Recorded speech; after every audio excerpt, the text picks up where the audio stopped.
In the news this week, the government backtracks on Maternity Bill wording that avoided mentioning women, the Church of England refuses to back sweeping changes to weddings, and a charity which helps women has its funding cut because it doesn't provide its services to men.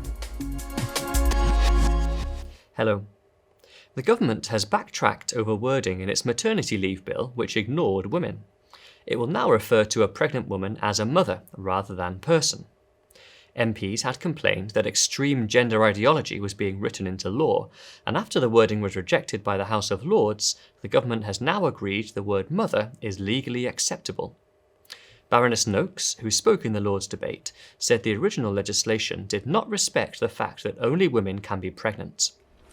My Lords, it is a biological fact that only women can be pregnant and give birth.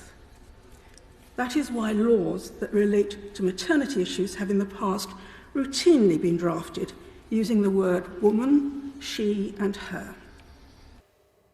The Church of England has refused to give its blessing to radical plans for home weddings proposed by the Law Commission.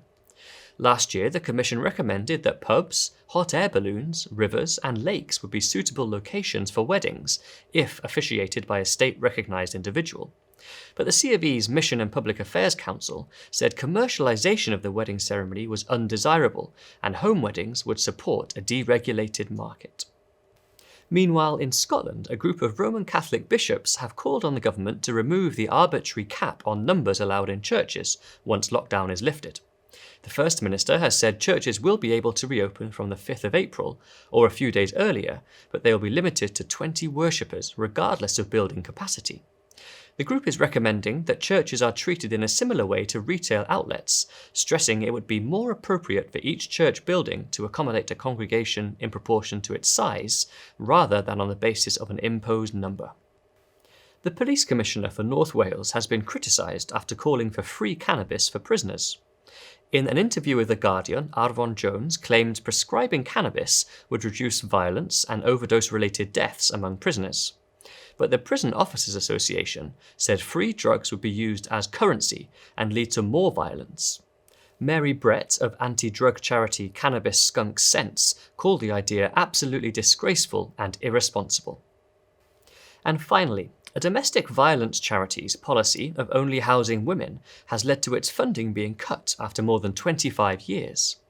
Rise, an independent charity based in Brighton and Hove, had its £5 million contract dropped by the council after an equalities impact assessment deemed it not inclusive enough. Their funding will now be given to Stonewater and Victim Support, the latter being a Stonewall diversity champion.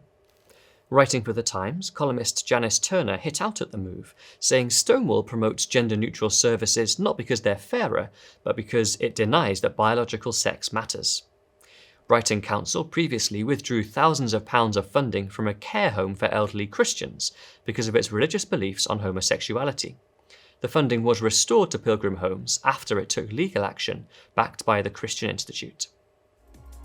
Well, that's all for this week. For more information on all of our stories plus much more, visit our website at christian.org.uk. Until next time, goodbye.